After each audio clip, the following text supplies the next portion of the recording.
पूर्णमः पूर्णात् पूर्णमतिच्छति पूर्णमदाय पूर्णमशिष्यति। ओम शांति शांति शांति। ओम जगदीश्वरा, ओम जगत गुरु। हैदराबाद का रहने वाला है शोभनाथ वर्मा। जब बोलता है तो राम राम बोलता है, लेकिन जब भी मुंह खोलता है तो सल्लल्लाहु अलैहि वसल्लम मुस्तफा बोलता है। यानी गैर भी हमारे नबी की तारीफ करते हैं। चुनांचे उसने अशार के अल्फाज में क्या कहा? सारा जग छूटे तो छूटे, सारा जग छूटे तो छूटे, दया धर्म मत छोड़। सारा जग छूटे तो छूटे, दया धर्म मत छोड़। अरे जिसने किया है शके की रचना, जिसने किया है शके की रचना, उससे नाता जोड़ ए लोगो, उससे नाता जोड़।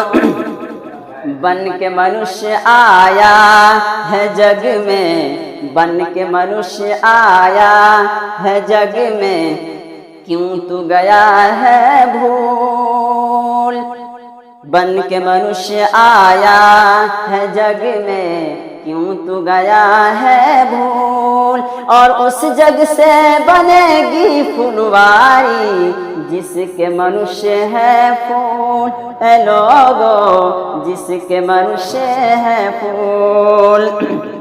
मेरे दोस्तों, ये गैर मुस्लिम है जो हमारे नबी के शान में, जो हमारे नबी की तारीफ में ऐसे बोल रहा है, और अल्लाह की वहदानियत पर और अल्लाह के साबित होने पर ऐसे बोल रहा है कि सारा जग छूट जाए कोई प्रॉब्लम नहीं है, लेकिन एक जग का जो मालिक है उसको नहीं भूलना चाहिए।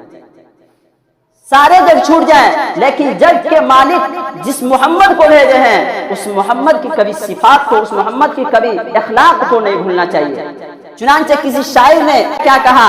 जाने रहमत शान रहमत आमना का लाल है। अरे जाने रहमत शान रहमत आमना का लाल है, जाने रहमत शान रहमत आमना का लाल है। इस जहां की हर जरूरत आमना का लाल है। मेरे दोस्तों, इसलिए हर मुसलमान को, चूंकि गैर मुस्लिम जब इस तरह गवाही दे तो हमारे अखलाक कैसे होने चाहिए? मुसलमान के अंदर ये सिफात इस तरह होना चाहिए कि जब चले तो ऐसा लगे कि मोहम्मद का दीवाना आ रहा है, जब चले तो ऐसा लग रहा है मोहम्मद का मस्ताना आ रहा है। हमारे चाल से, हमारे अखलाक से, हमारे तौर तरीके से मोहम्मद मुस्तफा की सुन्नत झलके। ये होनी चाहिए मुसलमानों की शान। आखिर अल्लाह ताला ने इंसान को पैदा फरमाया, अल्लाह ताला ने जानवरों को भी पैदा फरमाया। इंसान भी नंगा पैदा हुआ, जानवर भी नंगा पैदा हुआ। इंसान पैदा होने के बाद रिस्क तलाश करता है, जानवर भी पैदा होने के बाद रिस्क तलाश करता है। दोनों में फर्क क्या है? मेरे दोस्तों, एक इंसान है, एक इंसान है जो पैदा होने के बाद नंगा तो पैदा होता है, लेकिन पैदा होने के बाद कपड़े का तलाश करता है। उसके वालिदैन हो, उसके वालिद जो हमनवा हो, कपड़े तलाश करते हैं। लेकिन जानवर पैदा होने के बाद कपड़े का फिक्र नहीं करता है, वो नंगे रहता है। इंसान है, पैदा होने के बाद भूख तो लगती है, खाना खाता है, लेकिन खाना को परख ले कि खाना हलाल है या हराम है। खाना को देख ले, खाना जायज है या नाजायज है। खाना को देख ले, पाक है या नापाक है। ये इंसान है, यही इंसान है। लेकिन वो जो हड़प सड़प कर ले, जायज नाजायज कुछ भी तमीज न कर सके, वो क्या है? जानवर है। फर्क फरमाया है।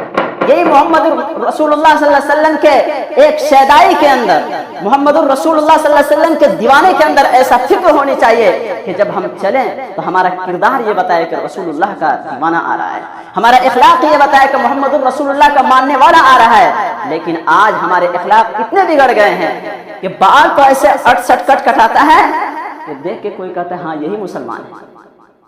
आमतौर पर हमारे ही बाल ऐसे बन रहे हैं। मेरे दोस्तों, सोचना चाहिए, इस पर गौर करना चाहिए। اسی لیے تو اللہ تعالیٰ نے اشرف المخلوقات کیوں بنایا کہ اس کے اندر انسان کے اندر سوچنے سمجھنے کی صلاحیت ہے. جانور کو نہیں بنایا, اس کی فضیلت نہیں بیان کی, اس سے حساب و کتاب نہیں لیا جائے گا. کیوں؟ اس لیے کہ اس کے اندر کچھ سمجھ بوجھ ہے ہی نہیں ہے. یہی ہے حضرت انسان جس کے اندر سمجھ بوجھ اللہ تعالیٰ نے رکھی ہے, اور کل قیامت کے دن اس سے حساب بھی لیا جائے گا. اللہ تعالیٰ سے دعا کرے اللہ تعالیٰ ہم سب کو اس پر عمل کی توفیق عطا فرمائے. وقت چونکہ ختم ہو رہا ہے. الی آخر وآخر دعوانا. کون گھوم گیا تھا